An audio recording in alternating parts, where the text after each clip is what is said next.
কাহিনীৰ শিৰোনাম ৰিস্কাৱালাৰ অসাধাৰণ প্ৰেম কাহিনী। মই এজন ৰিস্কাৱালা।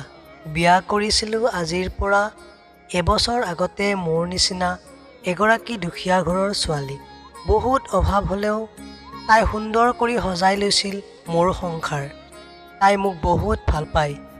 মই যেতিয়া ৰিস্কালৈ ঘৰলৈ উভতি আহোঁ, তাই মোৰ বাবে গা ধোৱা পানী উঠাই দিয়ে।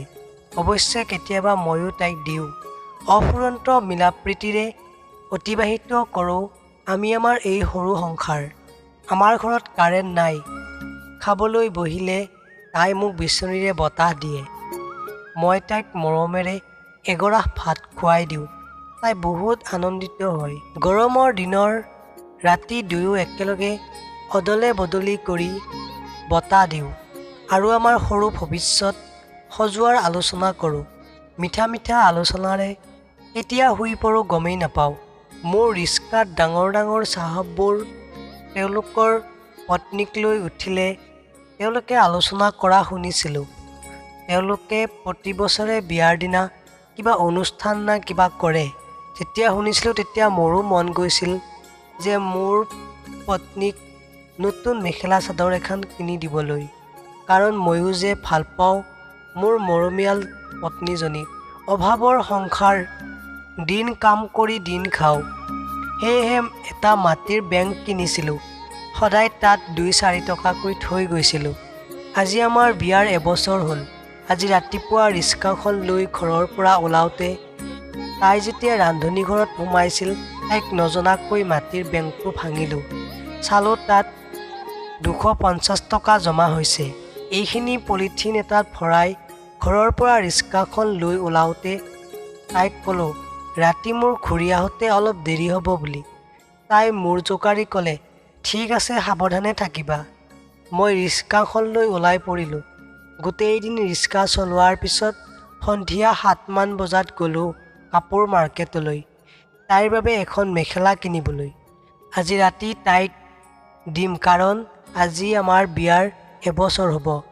কাপোৰৰ যিহে দাম, পচন্দ হয়। মোৰ লগত সিমান পইচা নাই, আছে মাথো 520 টকা। অৱশেষত দোকানীক সুধিলোঁ, ভাই এইখনৰ দাম কিমান দোকানী? 1200 টকা বুলি ক'লে। মোৰ পইচা নাই, তাত আৰু লোৱা নহ'ল। ওলাই পৰিলোঁ মাৰ্কেটৰ বাহিৰত ফুটপাথৰ দোকানবোৰলৈ। তাৰ পৰা দৰদামেৰে 520 টকা দি ল'লোঁ এখন মেখেলা। যাত্ৰা কৰিলোঁ ঘৰলৈ বুলি। মনে মনে মাথো এটা প্ৰশ্ন জাগে, যদি ফুটপাথৰ দোকানবোৰ নাথাকিলে হয়, আমাৰ দৰে দুখীয়াবোৰৰ কি হ'লে হয়? ভিতৰুৱাভাৱে মই বহুত আনন্দিত। বহুত দিনৰ পিছত তাইক কিবা এটা দিব পাৰিছোঁ ভাবিলেই বুকুখন আনন্দত ভৰি উঠে। ৰাতি ভাত খোৱাৰ পিছত আমি শুই গ'লোঁ। মই টোপনি অহাৰ ভাও ধৰি শুই আছোঁ। মনে মনে ব্যাকুল হৈ আছোঁ, কেতিয়া মাজৰাতি হ'ব মই তাইক মেখেলাখন দিব পাৰিম। মনৰ ভিতৰত কল্পনা ভাহিছে, যেতিয়া মই তাইক মেখেলাখন দিম তাই কিমান আনন্দিত হ'ব। ভাবি থাকোঁতে থাকোঁতে ৰাতি 12টা বাজিল। মই তাইক জগাই মেখেলাখন তাইৰ হাতত দি, জানো আজি আমাৰ বিয়াৰ প্ৰথম বিবাহ বাৰ্ষিকী। আজিৰ তাৰিখত তুমি মোৰ সৰু জুপুৰিটোত বিয়া হৈ আহিছিলা। মোৰ তৰফৰ পৰা তোমালৈ এয়া সৰু এটি উপহাৰ। তাই মেখেলাখন বুকুত সাৱটি কান্দিবলৈ ধৰিলে। চকু পানী বৈ আছে। আনন্দত সৰজোৰে সাৱটি ধৰিলে মোক। মই মৰমেৰে চুমা আঁকি দিলোঁ কপালত। তাই মেখেলাখন লৈ বাকচটোত ভৰাই থ'বলৈ গ'ল। তাই তাৰ পৰা কিবা এটা ওলাই আছে। মই উকি মাৰি মাৰি চাই আছোঁ। তাই বাকচ বন্ধ কৰি মোৰ হাতত এটা চাৰ্ট দিলে। মই অবাক হৈ গ'লোঁ। তাইক প্ৰশ্ন কৰিলোঁ, তুমি চাৰ্টৰ বাবে পইচা ক'ত পালা? তাই ক'লে, বহুদিনৰ পৰা সদায় সন্ধিয়াৰ ভাতৰ চাউলৰ পৰা এমুঠি এমুঠিকৈ চাউল থৈ গৈছিলোঁ।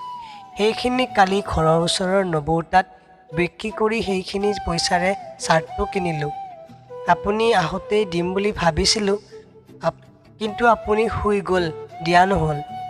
মোৰ মুখেৰে একো মাত নোলাল, অকল চাৰ্টটো ওলোটাই ওলোটাই চাই থাকিলোঁ। চকুৰ পৰা অলপ অশ্ৰু বৈ আহিল। শুনিছিলোঁ ডাঙৰ চাহাববোৰ বিবাহ বাৰ্ষিকীত কেক কাটে। তাই হাঁহিলে, পাগল, আমাৰ ইমান টকা আছে নেকি? আমাৰ ঘৰত মুড়ি আছেনে? অঁ আছে, লৈ আহা। হেৰি, লগতে মিঠাতেল, পিঁয়াজ, কেঁচা জলকীয়া আনিবা। তাই হাঁহিৰে ক'লে, আনিছোঁ ৰ'ব। ঘৰৰ ছালৰ ফাঁকেদি চন্দ্ৰৰ পোহৰ আহিছে। আমি দুয়োকে সাৱটি মুড়ি খাই খাই প্ৰথম বিবাহ বাৰ্ষিক পালন কৰি আছোঁ। সৰু সৰু গিফ্ট আৰু অফুৰন্ত ভালপোৱাৰ লগত জীয়াই থাকক মোৰ দৰে ৰিক্সাৱালাৰ জীৱন। ধন্যবাদ।